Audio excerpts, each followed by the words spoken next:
मनुष्य की सोच संसार का सबसे गहन या कहो सबसे कठिन भाव है। कब क्या होने के पश्चात ये मन क्या सोच बैठेगा, ये कहना असंभव है। और यही सोच कई बार हमारे मन में हीन की भावना ले आती। हम सदा हमसे ऊपर की श्रेणी के व्यक्तियों को देखते हैं, उनके जीवन का विश्लेषण करते हैं और फिर स्वयं को हीन समझ लेते हैं। इसके पास इतना धन है, इसके पास कितना बल है, और मेरे पास कुछ भी नहीं। मैं कितना हीन व्यक्ति हूं, संसार के लिए मैं कुछ भी नहीं। होता है ना ऐसा? किंतु ऐसा नहीं है। आपके पास भी बहुत कुछ है, पलट के देखिए। किसी भूखे व्यक्ति को केवल एक रोटी मिल जाए तो भले ही दूसरों के लिए वो अन्न का दाना होगा, किंतु उसके लिए वो भोज से कम नहीं। इसलिए जब भी मन में हीन भावना जागे, अपनों की ओर देखिए, उनकी ओर पलटिए। आपको विश्वास हो जाएगा कि भले ही आप ये मानते हो कि इस संसार के लिए आप कुछ नहीं है, कुछ लोगों के लिए आप संपूर्ण संसार है। तो जो आपका संसार है उसमें प्रसन्न रहना सीखिए। राधे राधे। मनुष्य का स्वभाव है कमाना, संग्रह करना, फिर चाहे वो धन हो, नाते हो, संबंध हो या हो प्रसन्नता। परंतु क्या आपने कभी सोचा है, नियति ने ये संग्रह करने की प्रकृति मनुष्य में क्यों डाली? एक बीज से पौधा पनपता है, उसके भोजन से फल संग्रहित होता है। क्यों? इसलिए ताकि वृक्ष उसे स्वयं खा सके? नहीं, बल्कि इसलिए ताकि वो भूखे जीवों में बांट सके। अब आप पूछेंगे कि इसमें वृक्ष का क्या लाभ? लाभ है, क्योंकि जो बांटता है वो मिटता नहीं। जो फल ये जीव खाते हैं वो उसके बीजों को वातावरण में बिखेर देते हैं, जिससे जन्म लेते हैं नए वृक्ष। उसकी जाति, उसका गुण, उसकी मिठास अमर हो जाती है। इसलिए स्मरण रखिएगा, अमीर होने के लिए एक एक क्षण संग्रह करना पड़ता है, किंतु अमर बनने के लिए एक एक कण बांटना पड़ता है। राधे। मन बड़ी ही विचित्र कृति है। ये मन शरीर के किस अंग में बसता है कोई नहीं जानता, किंतु संपूर्ण शरीर इस मन की इच्छा साकार करने के लिए प्रयास करता रहता है। अब यदि मन कुछ खाने का करे तो व्यक्ति उसकी वनों उपवनों की इच्छा साकार करने का माध्यम ढूंढता रहता है। अब यदि मन किसी को शत्रु समझ ले तो व्यक्ति उसे नष्ट करने का हर संभव प्रयास करता है। अब यदि मन किसी से प्रेम करे तो उसकी प्रसन्नता के लिए हर सीमा लांघने के लिए सज्ज रहता है। परंतु जीवन सुखद हो, इसके लिए आवश्यक है कि मन खाली हो। इस बांसुरी की भांति भीतर कुछ भी नहीं, न राग है न द्वेष, तब भी तार छेड़ने पर स्वर निकलता है। इसी प्रकार मन को भी भावनाओं से मुक्त रखना आवश्यक है। स्मरण रखिए,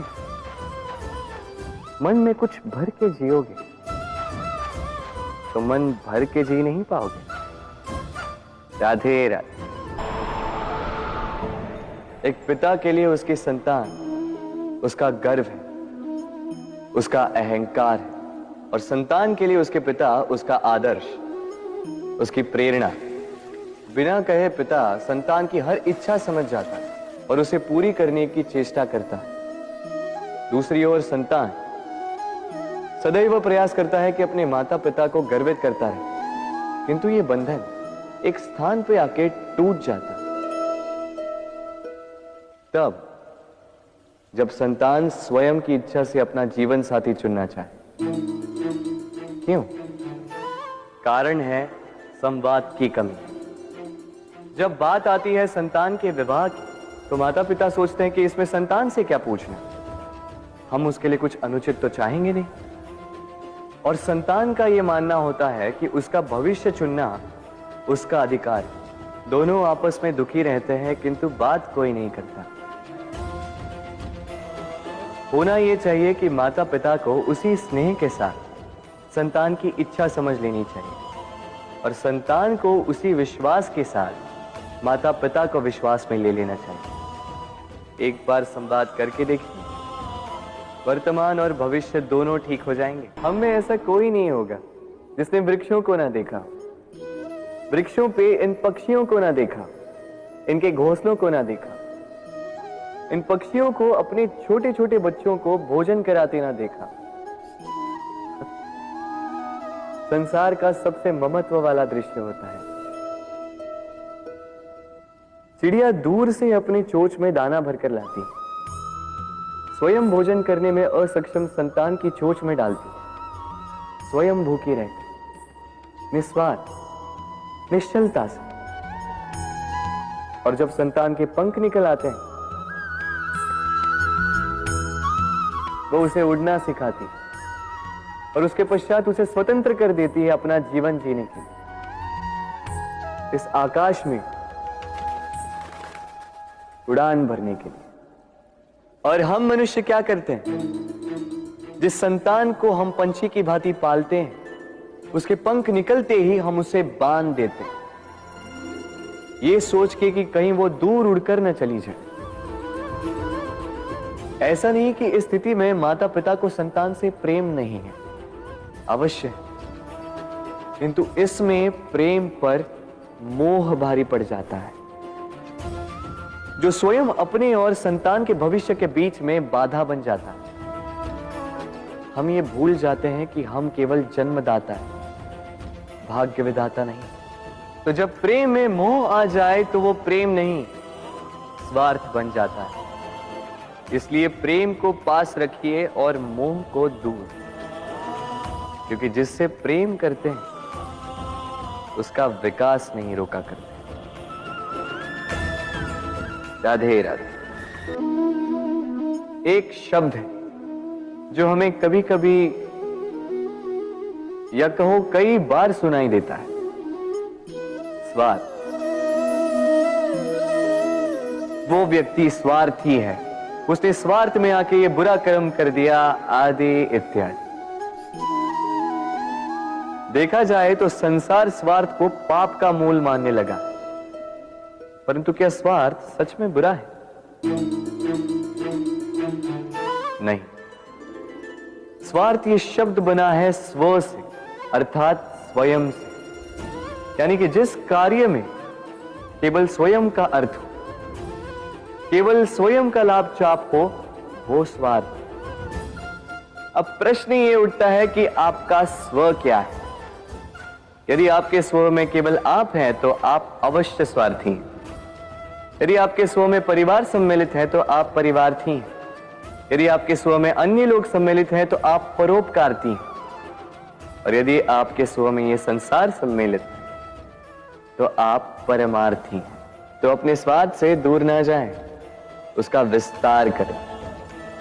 अपने अस्तित्व का विस्तार करोगे तो ये स्वार्थ स्वयं ही परमार्थ में बदल जाएगा। राधे राधे। भूल और मनुष्य, इन दोनों का संबंध कुछ वैसा है जैसा पंख और चिड़िया का, जैसा धारा और नदिया का। यदि भूल मनुष्य के स्वभाव का इतना महत्वपूर्ण अंग है तो आप सोचिए, इस पर लज्जा क्यों? इस पर लज्जा करना ठीक है ही नहीं। वैसे देखा जाए तो भूल हमें स्वयं को और श्रेष्ठ बनाने का अवसर देती है, पहले से अच्छा प्रदर्शन करने की प्रेरणा देती है। अब कदाचित आप में से कुछ इस बात से सहमत नहीं हो, क्योंकि बहुतों की दृष्टि में भूल दोष को जन्म देती है, दोष अपराध को, और अपराध के लिए क्षमा नहीं, दंड मिलना चाहिए। किंतु क्या आपने कभी सोचा है कि ऐसा क्यों होता है? क्या कारण है इसका? इसका कारण है भूल स्वीकार करने से बचना। यदि आप कोई भूल करोगे और उसे स्वीकारोगे नहीं, तो वो भूल दोष में बदल जाएगी और वो दोष अपराध।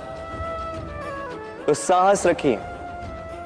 अपनी भूल को स्वीकार करना अपनी भूल को सुधारने की दिशा में सबसे पहला कदम होता है। और स्मरण रखिएगा, यदि कुछ अपराध है तो वो है समय पे अपनी भूल ना स्वीकार।